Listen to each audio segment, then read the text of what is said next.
لیکن کربلا جانے کے لیے ایک وظیفہ ہے،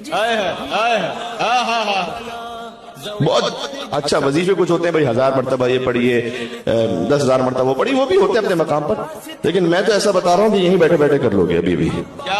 تو کر لیں گے ابھی فوراً ابھی وظیفہ یہ ہے کہ کربلا جانے کی تمنا ہے تو کس کو تمنا نہیں ہے، بس یہیں بیٹھے بیٹھے نیت کر لینا۔ میں نے جب یہ وظیفہ کراچی کی بہت بڑی مجلس تھی اس میں بیان کیا تھا، اس کے بعد جب میں کربلا گیا تو اللہ جانے کتنے لوگوں نے مجھے پکڑ پکڑ کر، جن کو میں جانتا بھی نہیں تھا، وہ کلپ بن بن کے پتہ نہیں کہاں پہنچ گیا، تو کہا کہ مولانا کوئی امکان ہی نہیں تھا، وہ کلپ سنا، عمل کر لیا، اتنا چھوٹا سا وظیفہ، ہم نے سوچا بھائی ٹھیک ہے عمل کر لیتے ہیں، کیا پڑتا،